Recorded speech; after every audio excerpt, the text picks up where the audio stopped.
सत्य वचन, अमर वचन, जीवित वचन, दिव्य वचन, सत्य वचन, अमर वचन, जीवित वचन। साई दा बामा बनी दा बामा बगैर सनी रे सनी रे सनी रे सनी रे सा।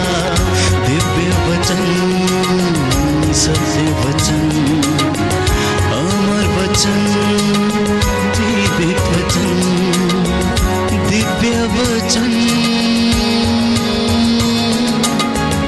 दिव्य वचन।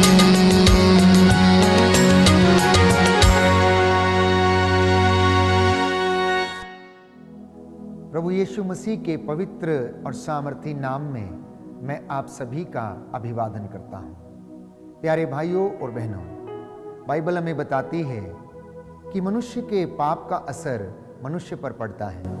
पाप पीछा करता है, विपत्ति पीछा करती है और कृपा को छीन लेती है। जब इंसान पाप में रहता है तो वो अशांत रहता है, उसके मन में अपराध बोध बना रहता है। यदि कोई व्यक्ति चोरी करता है या झूठ बोलता है तो उसके मन को ये झूठ हमेशा खाया जाता है। हालांकि वो व्यक्ति अपनी इस बात को व्यक्त करने में असमर्थ रहता है। तो दाऊद स्तोत्र संख्या 38 पद संख्या 19 में लिखता है कि मेरे पापों के कारण मैं अशांत हूं। यिर्मयाह नबी का ग्रंथ अध्याय 5 पद संख्या 25 में हम पढ़ते हैं, बाइबल हमें बताती है कि तुम्हारे पापों ने तुमको परमेश्वर से और उन वरदानों से वंचित कर दिया है। सुक्ति ग्रंथ अध्याय 28 पद संख्या 13 में हम पढ़ते हैं कि जो अपने पापों को छिपाता है वह उन्नति नहीं करता है, लेकिन प्रभु न्यायी और विनम्र हृदयों पर दया दिखाता है। जो व्यक्ति अपने पापों का प्रायश्चित करता, उन्हें स्वीकार करता है और छोड़ देता है, बाइबल कहती है उस पर दया की जाएगी। गणना ग्रंथ अध्याय 14 पद संख्या 18 में हम पढ़ते हैं कि हिजकिय्याह फिर बीमार पड़ा, फिर प्रभु ने उसे चंगा किया, लेकिन उसके उपकार को उन्होंने चुकाया नहीं। वह अहंकारी बन गया और उसने अपने आप को सर्वनाश कर लिया। परमेश्वर ने मनस्से को माफ किया, बाबुल से आजाद किया, क्योंकि उसने अपने गुनाहों के लिए तौबा की थी। ऐसा कोई गुनाह नहीं कि जो परमेश्वर की कृपा से बड़ा हो। ऐसी कोई समस्या नहीं जो परमेश्वर की कृपा से बड़ी हो। परमेश्वर का अनुग्रह इन सारी बातों को, प्यारे भाइयों और बहनों, ठीक कर देता है। वो इंसान को उन्नति प्रदान करता है, बशर्ते कि इंसान परमेश्वर से वादा खिलाफी ना करे, जो निर्णय वो करता है उसमें ईमानदार बना रहे। आज हम एक ऐसे विषय पर मनन चिंतन करेंगे जिसे समझना हमारे लिए अत्यंत आवश्यक है। अक्सर हम सोचते हैं कि हमें प्रायश्चित क्यों करना चाहिए। अक्सर हमारे मन में ये सवाल आता है कि हमें पाप स्वीकार करने की आवश्यकता क्या है। परमेश्वर तो करुणामयी है, दयालु है, वो हमारे पापों को अनदेखा करता है।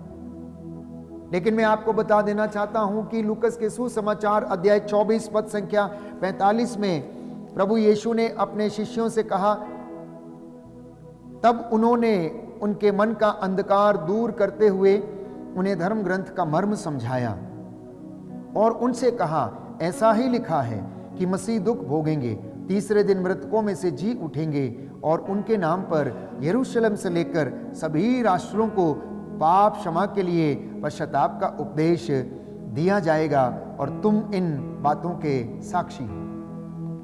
तो पाप क्षमा का उपदेश दिया जाना अनिवार्य है, यह परमेश्वर की ओर से है। सभी राष्ट्रों को यह बताया जाना अनिवार्य है कि वे अपने गुनाहों के लिए तौबा करें, पापों के लिए प्रायश्चित करें और एक निर्णय लें बुराई से अपने आप को दूर करने का, पाप से, झूठ से, हर प्रकार की अश्लीलता और गंदगी से अपने आप को दूर करने, डिस्कनेक्ट करने का निर्णय लें और परमेश्वर से जुड़ने की कृपा प्रभु उन्हें प्रदान करेगा। यशायाह नबी का ग्रंथ अध्याय 30 पद संख्या 15 बाइबल हमें बताती है कि प्रायश्चित और स्वीकृति में तेरा कल्याण है। इंसान कब परमेश्वर से दूर होता है? इंसान परमेश्वर से उस समय दूर हो जाता है जब वह पाप रूपी अंधकार में रहता है, वो उसकी कृपा से और उसकी महिमा से वंचित हो जाता है। उत्पत्ति ग्रंथ में हम पढ़ते हैं कि आदम और हवा परमेश्वर की उपस्थिति में रहते थे, निरंतर उनको देखते, उनसे बातचीत करते और उनके साथ टहलते थे। वहाँ पर कोई भय नहीं था, किसी प्रकार की शर्मिंदगी नहीं थी, क्योंकि वह पिता के प्रतिरूप से आलोकित थे।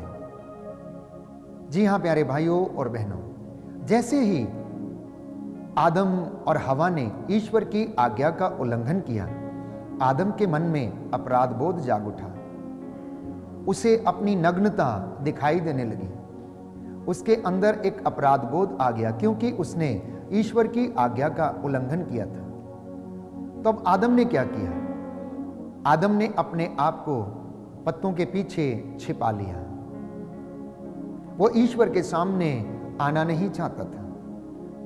वो अपनी गलती स्वीकार करने के लिए तैयार नहीं था। और जब परमेश्वर अदन के बाग में टहलने के लिए आया तो उसने पूछा, आदम तुम कहां हो? और आदम ने उत्तर दिया, मैं तेरी आवाज सुन के डर गया। परमेश्वर ने उससे पूछा, क्या तूने उस फल को खाया जिसे मैंने खाने के लिए तुझे मना किया था?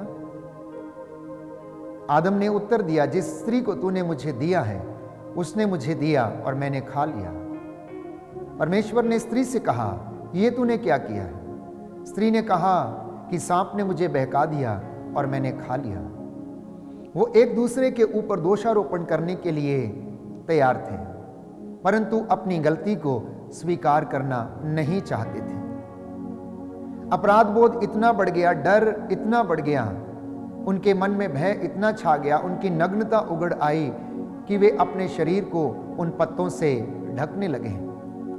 प्यारे भाइयों और बहनों, जब इंसान ईश्वर की आज्ञा का उल्लंघन करता है, पाप में बुराई में पड़ जाता है, तो वह ईश्वर के सामने उपस्थित नहीं हो पाता है। उसे डर लगता है कि ईश्वर उसके पापों की सजा उसे क्या देगा। ऐसा ही एक दूसरा उदाहरण लूकस के सुसमाचार अध्याय 18 में हमें मिलता है जक्कैउस के विषय में, कि जक्कैउस जो एक धनी व्यक्ति था, जो टेढ़े मेढ़े रास्ते अपनाकर अपने लिए धन एकत्र करता था, लोगों को ठगता, उसके पास सब कुछ था, लेकिन परमेश्वर उसके जीवन में नहीं था, शांति और मुक्ति उसके जीवन में नहीं थी। वो यीशु को देखना चाहता था, तो उसने एक दिन यीशु के मार्ग पर जाकर उस गूलर के पेड़ पर वो चढ़ गया और उसने अपने आप को उन पत्तों में छिपा लिया। आदम और जक्कैउस दोनों के जीवन में थोड़ी समानता नजर आती है।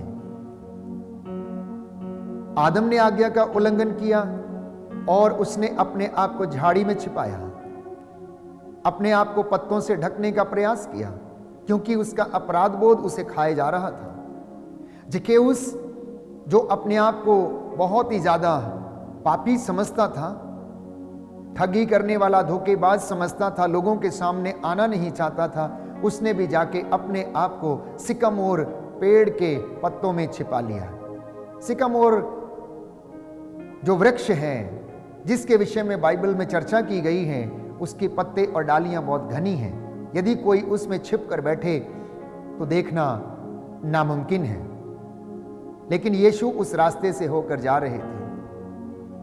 उन्होंने जक्कैउस के अंतर मन को भांप लिया और उसकी थाह ले ली और अपनी नजरें ऊपर उठाई और जक्कैउस से कहा, जक्कैउस तुम जल्दी नीचे आओ।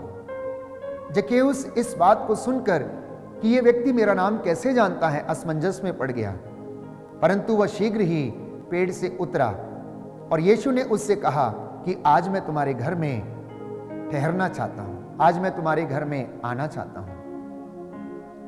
जक्कैउस ने बड़ी उत्सुकता के साथ यीशु का स्वागत किया और जैसे ही उसके घर में यीशु ने कदम रखा, जक्कैउस ने एक निर्णय लिया और यीशु से कहा कि मैंने अगर किसी की संपत्ति को ठगा है तो मैं उसका 4 गुना उन्हें लौटाऊंगा, आधी संपत्ति बेचकर मैं गरीबों में बांट दूंगा। और यीशु ने कहा, आज इस घर में मुक्ति का आगमन हुआ है। जक्केउस का निर्णय उसके जीवन में उद्धार, मुक्ति और शांति लेकर आता है। ठीक वैसे ही हमारे जीवन में भी इस प्रकार के निर्णय कि हम बुराई से तौबा करें, पाप से, धोखेधड़ी से और अनेक प्रकार की ऐसी बुराइयों से हम तौबा करें और निर्णय लें कि हम परमेश्वर की हुजूरी में रहेंगे, हम प्रभु की आज्ञा का पालन करेंगे। ये निर्णय हमें प्यारे भाइयों और बहनों बचा सकते हैं। ये निर्णय हमारे जीवन में शांति, उद्धार और मुक्ति लेकर आते हैं। इसलिए मैंने कहा प्रायश्चित एक निर्णय है। जब हम अपने गलत रास्तों को छोड़कर निर्णय लेते हैं कि हम परमेश्वर के साथ रहेंगे, तो वो हमारे साथ रहने के लिए आता है। जक्केउस के अंदर यीशु को देखने की इच्छा थी, जक्केउस के अंदर यीशु से मिलने की इच्छा थी। वो अपना जीवन बदलने को तैयार था, यीशु के लिए अपना जीवन अर्पित करने को तैयार था, यीशु के लिए अपने गलत रास्तों को छोड़ने के लिए तैयार था, यीशु के लिए अपनी आधी संपत्ति वो बेचकर गरीबों में बांटने के लिए तैयार था। क्या आप और मैं तैयार हैं? यदि हमारे जीवन में ऐसे भाव आते हैं तो परमेश्वर स्वयं हमारे घरों में निवास करता है, वो स्वयं हमारे जीवन में निवास करेगा। प्यारे भाइयों और बहनों, परमेश्वर बेचैन रहता है। वो अपनी प्रजा को फिर से अपने पास बुलाने के लिए तैयार रहता है। वो जब तक हमें प्राप्त ना कर ले वो बेचैन रहता है, जब तक हमको पुनः प्राप्त ना कर ले वो बेचैन रहता है और हमारे पीछे आता है। तो परमेश्वर हमें ढूंढने के लिए आता है, परमेश्वर हमें बचाने के लिए आता है। परमेश्वर का न्याय और दया दोनों ही कार्य करते हैं। परमेश्वर की दया हमारे पापों और कमजोरियों और असफलताओं से कहीं ज्यादा महान है। परमेश्वर की आवाज सदा हमें बुलाती रहती है। क्या हम उसकी आवाज को सुनते हैं? क्या हम उसकी आवाज को पहचानते हैं? क्या हम ये निर्णय लेते हैं कि हम उठेंगे, हम परमेश्वर के पास जाएंगे और तौबा करेंगे? एक सुंदर उदाहरण प्यारे भाइयों और बहनों, लूकस के सुसमाचार में हम पढ़ते हैं उड़ाऊ पुत्र के विषय में, कि उड़ाऊ पुत्र जो अपने पिता से दूर चला गया, उसने अपनी धन संपत्ति का हिस्सा ले लिया और वेश्याओं के पीछे, ऐशो आराम में और हर प्रकार की अयाशी में उसने सब कुछ अपना गंवा दिया। जब उसके पास कुछ भी नहीं रहा तो वह भूख से मरने लगा। उस देश में अकाल पड़ा और वह दर दर ठोकरें खाने लगा। वो नौकरी ढूंढने लगा, लेकिन लोगों ने उसे नौकरी नहीं दी। उसके चरित्र को देखकर लोगों ने उसे नौकरी नहीं दी। लेकिन एक दिन उसे एक ऐसी जगह में काम मिला जहां पर जानवर रहते थे। वो जानवर प्यारे भाइयों और बहनों जो गंदगी साफ करते हैं, उसे उन जानवरों के साथ रहना पड़ा। उन्हीं का भोजन, जो फलियां वो खाते थे, उन्हीं फलियों को खाकर ये उड़ाऊ पुत्र अपने भूख मिटाता है। उन्हीं फलियों के द्वारा ये उड़ाऊ पुत्र अपनी भूख मिटाता है। तो प्रकाशित वाक्य अध्याय 2 में हम पढ़ते हैं कि बाइबल हमें बताती है कि तुम इस बात पर विचार करो कि तुम कितने ऊंचे सिंहासन से नीचे गिर गए हो। ये उड़ाऊ पुत्र जो अपने पिता के घर में ऐशो आराम से रहता था, उसे भरपेट भोजन मिलता था, जहां पर उसकी आओ भगत होती थी, हर प्रकार की सुविधाएं उसके लिए उपलब्ध थी, नौकर चाकर, सहयोगी, धन संपत्ति और हर प्रकार का प्रेम उस घर में विराजमान था। लेकिन उड़ाऊ पुत्र ने सोचा कि मैं बाहर जाऊंगा, मैं बाहर की दुनिया देखना चाहता हूं, और वह पिता से अलग हो गया, पिता से दूर चला गया। प्यारे भाइयों और बहनों, आज दुनिया में कई ऐसे लोग हैं जो परमेश्वर के अनुग्रह को त्याग देते हैं, जो परमेश्वर की कृपा से वंचित हो जाते हैं, जिन्हें बाहर की दुनिया बहुत अच्छी लगती है। इसलिए संत पौलुस कहता है, ये दिन बुरे हैं। आप लोग उन बातों का पता लगाएं जो परमेश्वर को प्रिय है। आप लोग उन बातों का पता लगाएं जिनके द्वारा आप परमेश्वर के नजदीक आ सकते हैं। आप उन बातों का पता लगाएं जिनके द्वारा परमेश्वर आपको अनुग्रहित करना चाहता है, आशीष देना चाहता है। उड़ाऊ पुत्र के जीवन में क्या हुआ? जब वो कष्ट से कराहने लगा, भूख से तड़पने लगा, जब उसके पास कुछ भी नहीं था, प्यारे भाइयों और बहनों, एक दिन उसे होश आया और वो मन ही मन कहने लगा कि मेरे पिता के घर में सैकड़ों लोग भरपेट भोजन करते हैं, वहां पर हर चीज भरपूरी में मिलती है और मैं यहां पर भूखों मर रहा हूं। नहीं, मैं उठूंगा, मैं जाऊंगा और जाकर पिताजी से कहूंगा कि मुझे अपने नौकरों में से एक रख लीजिए, मैं आपका बेटा कहलाने के योग्य नहीं हूं। उड़ाऊ पुत्र का यह निर्णय प्यारे भाइयों और बहनों फिर से उसे वही खुशियां, वही आनंद उसे प्रदान करती हैं। तो इसलिए जब हम ऐसी परिस्थितियों में रहते हैं, जब हमारा सब कुछ समाप्त हो जाता है, जब हम पाप में गिर जाते हैं, तो ऐसी विषम परिस्थिति में हमें एक निर्णय लेने की आवश्यकता है। और वो निर्णय परमेश्वर के साथ रहने का, वो निर्णय परमेश्वर की हुजूरी में बने रहने का, वो निर्णय परमेश्वर की कृपा और अनुग्रह को अनुभव करने का और प्रायश्चित करने का। और इस प्रायश्चित को प्यारे भाइयों और बहनों अपने जीवन में सदा बनाए रखने का। याद रखिए, परमेश्वर की दया आप लोगों को प्रायश्चित की ओर लेकर जाना चाहती है। संत पौलुस कहता है कि परमेश्वर की दया, उसका अनुग्रह आप लोगों को प्रायश्चित की ओर लेकर जाना चाहता है।